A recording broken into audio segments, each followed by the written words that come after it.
Hola, ¿qué tal, chicos de Cuarto CG? Espero que estén muy bien. El día de hoy en la clase de Historia de México vamos a hablar acerca de la institucionalización en nuestro país. Se le llama institucionalización de México al periodo que abarca de 1920 a 1940, donde se realiza la reconstrucción del Estado Nacional y se institucionaliza el poder político en México, creándose las principales instituciones de gobierno tales como el Partido Nacional Revolucionario, PNR, la Confederación de Trabajadores de México, CTM, la Secretaría de Educación Pública, SEP, el Banco de México y la Confederación Nacional Campesina, CNC. De esta manera, las instituciones políticas y sociales sirvieron de cohesión para los obreros y campesinos, con lo que se impulsó un logro gubernamental, conformándose así el Estado corporativo mexicano. Al mismo tiempo, la población, que en su mayoría eran campesinos, empieza a emigrar a las ciudades para convertirse muchos de ellos en obreros de las industrias. En cuanto a las relaciones internacionales, se impulsó la doctrina Estrada en 1930, con la cual se defendieron los intereses nacionales. Se siguió una política nacionalista y patriótica. Por otro lado, se consolidó la imagen de México como un impulsor del exilio político, con la llegada de los españoles, que posteriormente influyeron en la cultura y en la vida intelectual del país, y la presencia del líder revolucionario soviético León Trotsky. Ahora bien, la década de 1920 inició con la preparación de una nueva etapa, la institucionalización y la puesta en marcha de un proyecto de desarrollo económico después del conflicto revolucionario. Tras el asesinato de Venustiano Carranza, Álvaro Obregón asumió la presidencia el 1 de diciembre de 1920, apoyado por militares como Plutarco Elías Calles y Adolfo de la Huerta, y algunos civiles como Pascual Ortiz Rubio y José Vasconcelos, este último creador de la SEP. Con esto, llegó al poder el llamado Grupo Sonorense o Grupo Sonora. Su proyecto económico pretendió establecer un régimen que favorecía a los particulares, acabar con el latifundio y desarrollar la mediana propiedad agrícola, controlar la inversión extranjera en el área de recursos naturales, mineros y petroleros, sin excluir al capital extranjero.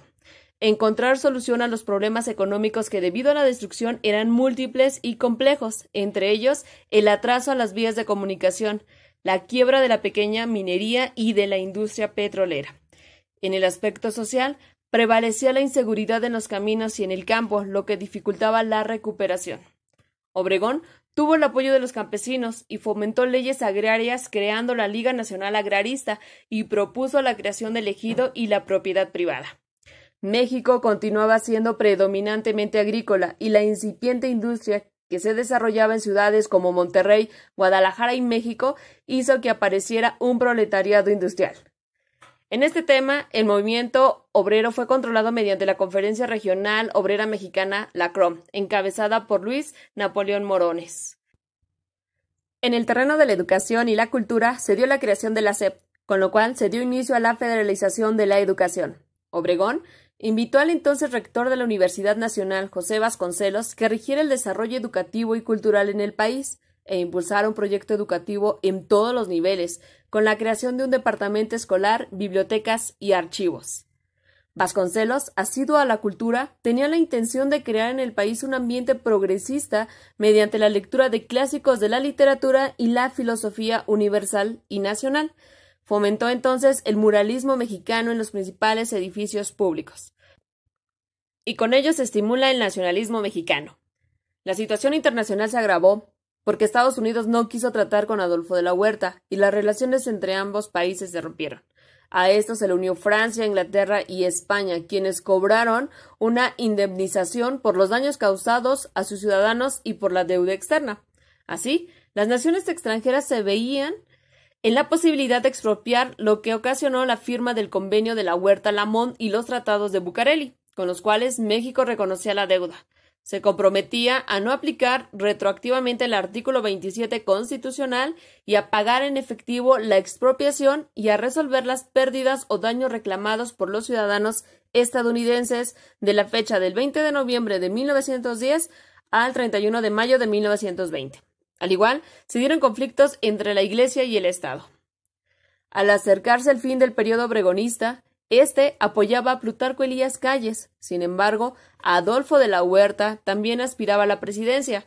Por ello se inició la rebelión de Adolfo de la Huerta, que pronto avanzó, y Obregón tuvo que sofocarla.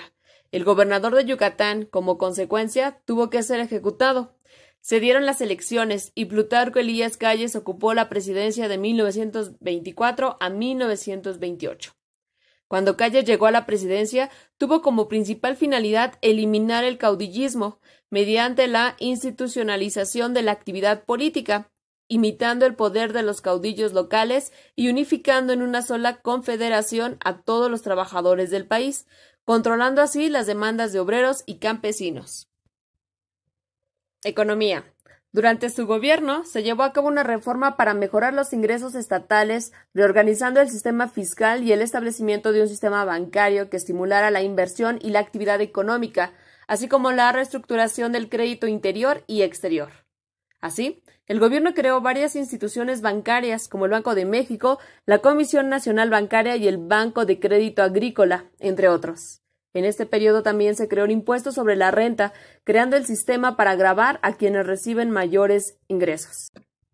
El ejército se caracterizaba por su desorden, poca capacitación, levantamientos e indisciplina, además del descuido de sus instalaciones.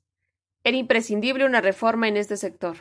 Plutarco Elías Calles tomó las medidas siguientes para mantener el orden: disminuir el número de integrantes, desarrollar la disciplina, capacitación técnica y profesional al personal militar, reestructuración de las escuelas militares existentes, creación del Colegio Militar de Popotla, dotar de armamento nuevo a las tropas. Así, se llevó a cabo la desmilitarización de la política, haciendo posible la separación entre las actividades políticas y militares.